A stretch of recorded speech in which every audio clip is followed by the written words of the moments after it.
જય શ્રી કૃષ્ણ મિત્રો, સ્વાગત છે તમારું શ્રીજી સત્સંગમાં। નવરાત્રીના 9 દિવસોમાં માતા નવદુર્ગાના વિવિધ રૂપોની પૂજા અર્ચના કરવામાં આવે છે। નવરાત્રીના ત્રીજા દિવસે માતા ચંદ્રઘંટાની આરાધના કરવામાં આવે છે। તો ચાલો સાંભળીએ માતા ચંદ્રઘંટાની કથા। પિંડજ પ્રવરારૂઢા ચંડકોપાસ્ત્રકેર્યુતા प्रसादं तु न ते मह्यं चंद्रघंटी विश्रुति। मां दुर्गानी त्रीजी शक्तिનું નામ ચંદ્રઘંટા છે। તેમનું આ સ્વરૂપ અત્યંત શાંતિદાયક અને કલ્યાણકારી છે। તેમના મસ્તક પર ઘંટના આકારનો અર્ધચંદ્ર છે, એટલા માટે જ માતાને ચંદ્રઘંટાના નામે પૂજવામાં આવે છે। તેમના શરીરનો રંગ સુવર્ણની સમાન ક્રાંતિ વાળો છે। તેમને 10 હાથ છે અને એ હાથમાં રહેલ ગદા અને તલવાર પણ સુવર્ણની જેમ પ્રકાશિત થઈ રહ્યા છે। અસ્ત્ર અને શસ્ત્ર વડે માતાના દરેક હાથ સુશોભિત છે। તેમનું વાહન ગજરાજ કેસરી છે। માતાની મુખ મુદ્રા હંમેશા યુદ્ધ માટે તત્પર હોય તેવી છે। તેમનો ઘંટનાદ જેવો પ્રચંડ અવાજ સાંભળી દાનવો, દૈત્યો અને રાક્ષસો થરથર ધ્રુજી ઉઠે છે। નવરાત્રીના ત્રીજા દિવસની માતા નવદુર્ગાની ઉપાસના અને પૂજાનું મહત્વ ખૂબ જ વધારે છે। આ દિવસે સાધકનું મન મણિપુર ચક્રમાં સ્થિર થાય છે। માતા ચંદ્રઘંટાની કૃપાથી સાધકને અલૌકિક વસ્તુઓના દર્શન થાય છે। દિવ્ય સુવાસનો પણ અનુભવ થાય છે અને અલગ અલગ પ્રકારના દિવ્ય સ્વરો પણ સંભળાય છે। આ સમય સાધકને માટે ખૂબ જ સાવધાની રાખવાનો હોય છે।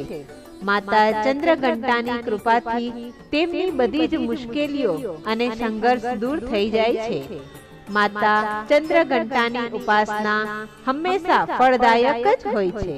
માતાની મુદ્રા યુદ્ધ માટે તત્પર રહેવાની છે, એટલે તે ભક્તોના દુઃખોનો તુરંત જ નાશ કરે છે। માતાનું વાહન પણ સિંહ છે, એટલે તેમના ભક્તોમાં પણ સિંહના જેવા પરાક્રમો અને નિર્ભયતા દેખાઈ આવે છે। માતાના ઘંટનાદનો અવાજ બધી જ બાધાઓને ભક્તોથી અને સાધકથી દૂર રાખે છે।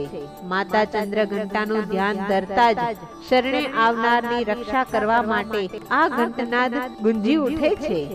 દુષ્ટોનો વિનાશ અને પાપીઓનો સર્વનાશ કરનારી માતા ચંદ્રઘંટાનું સ્વરૂપ ભક્તો અને સાધકો માટે સૌમ્ય અને આનંદદાયક છે।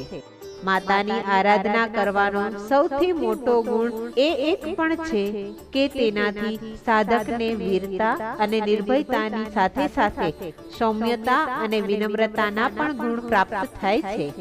માતા ચંદ્રઘંટાની સાધના કરનાર સાધકના મુખ પર, નેત્ર પર અને સંપૂર્ણ શરીરમાં એક અનેરી ક્રાંતિ જોવા મળે છે। એમના અવાજમાં દિવ્યતા અને માધુર્ય ભળી જાય છે।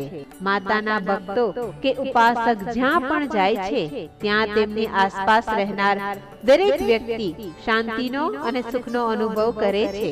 સાધકના શરીરમાંથી એક અલૌકિક આભા નિરંતર વહ્યા જ કરે છે, જેને આપણે સામાન્ય નેત્રો વડે જોઈ શકતા નથી, પરંતુ સાધક અને તેની આસપાસ રહેનાર દરેક વ્યક્તિઓ તે અલૌકિક આભાનો જરૂરથી અનુભવ કરે છે।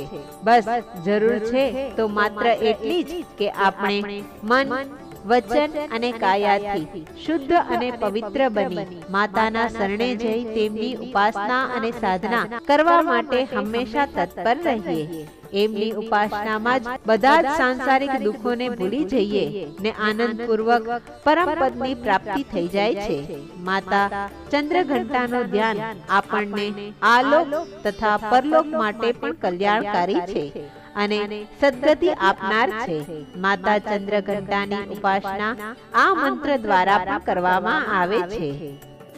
ઓમ કાલિકા તુ કલાતીતા કલ્યાણમ હૃદયા શિવમ કલ્યાણ જનની નિત્યમ કલ્યાણી પ્રણમામ્યહમ જય માં ચંદ્રઘંટા, જય માં આદ્યશક્તિ।